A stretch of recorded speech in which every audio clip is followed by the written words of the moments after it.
Hello, welcome back to Press TV's live coverage of the terrorist attacks that have happened in Paris. Well, joining us for the analytical part of this live coverage, we have Ken O'Keefe, former U.S. Marine, who joins us in the studios here in the capital, Tehran, and Rodney Martin, who's a former U.S. congressional staffer, who joins us from L.A., Los Angeles. Thank you, gentlemen. Ken O'Keefe, I'll start with you. This should, I would think, be a warning signal to some of the countries supporting the terrorists in the war in Syria, in particular the U.S., Turkey, and Saudi Arabia. Yes, well, I hope actually that it's even more of a wake-up call for us to realize that we are ISIS, that the Western governments that are in bed with Saudi Arabia, who is the primary funder of ISIS, along with Qatar and other Gulf states, we not only provide the political cover and military assistance to Saudi Arabia while it slaughters innocent people in Yemen, but we also provide the cover for them to go ahead and do their dirty dealing with these psychopaths who are running around Syria and other parts of the world as well, Iraq. Let us remember that before the United States invaded Iraq, there was no al-Qaeda in Iraq. Look at it today. Let us also remember that when Gaddafi was in power in Libya, there was very little al-Qaeda.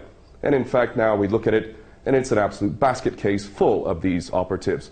And we look to Syria as well as yet another example of where these problems were actually quite under control in terms of al-Qaeda. In fact, Bashar al-Assad was assisting the United States, this is all on record, in a very meaningful way. In fact, many of the tortures that were being carried out were being done by Bashar al-Assad, or at least his regime, in order to extract information from people that we were supposedly fighting.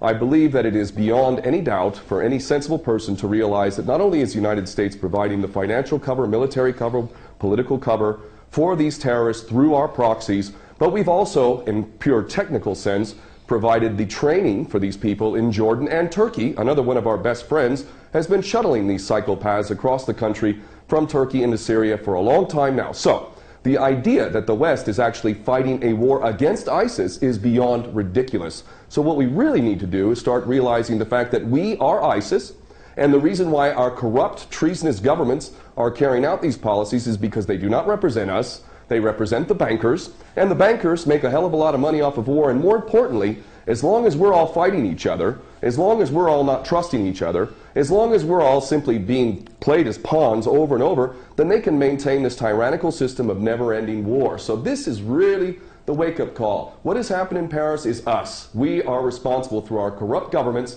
for all of these policies, and even if these individuals who carried this out are not directly working for Mossad, CIA, ISIS, Al-Qaeda, all the same thing, even if they did this organically of their own volition, believe me, that is exactly what our so-called governments want. That is what the policy that we've been fostering over and over. And quite frankly, if we're to look at ISIS, ISIS stands for Israeli Secret Intelligence Service. They never attack Israel, and that in itself also tells you a lot about who these individuals are. Well, some of the events there, Ken O'Keefe, that our guest Rodney Martin talks about in terms of Islamophobia being created again, or more policies to exercise against Muslims, well, maybe this is what the intent is behind these attacks. If there are any hands at play behind the scenes of some of the countries involved in this so-called war on terror.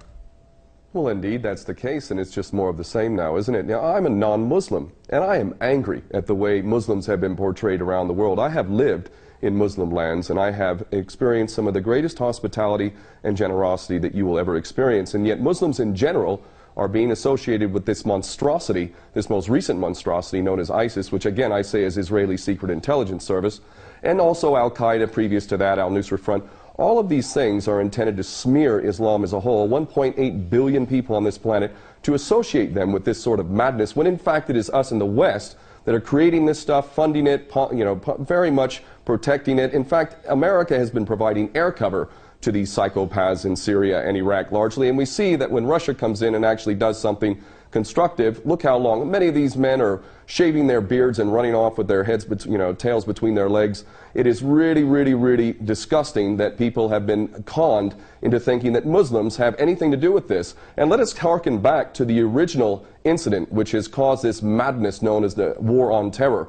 The so-called 19 hijackers in Osama bin Laden is one of the greatest fairy stories ever created. The idea that this man in a cave in Afghanistan on dialysis was masterminding this incredible operation in the United States with 19 so-called hijackers wielding box cutters Mohammed Atta among them, snorting cocaine and hanging out with strippers in Florida, that these people are responsible for this event in defiance of the greatest military machine in the history of mankind, never mind all of the evidence that's come forward that makes the official version of 9/11 beyond ridiculous. Muslims did not carry out 9/11. In fact, those who blame the Muslims, primarily the Jewish supremacist Zionist-controlled media of America and the government which is controlled by these Jewish supremacist Zionists in America, all of them parrot the same ridiculous, tired old line that Muslims are responsible. And this is an agenda which is intended to create a clash of civilizations. And if we are smart as people, we're going to see the agenda for what it is, and we're going to realize that those who are collaborating in this agenda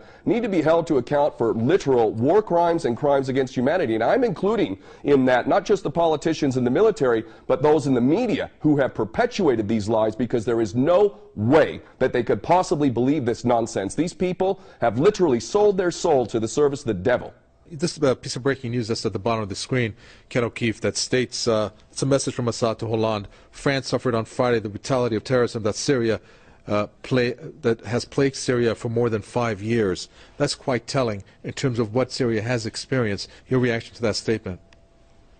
Yes, it is truly incredible that we listen to anyone, whether it's Francois Hollande or Obama or any of these other puppets, as if anything they says has any merit whatsoever. There is no moral authority at all in the West. When these people get up, they are an embarrassment to all of us who have a functioning brain and a heart.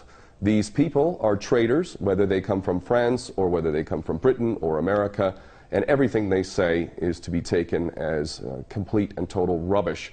The idea that France and the West is not directly responsible for the mayhem that has been occurring in Syria is again beyond ridiculous. We know for a fact how we've been supposedly funding and supporting the moderate rebels. There is no such thing. Even recently, a U.S. general admitting that there may be 4 or 5 of these people in Syria.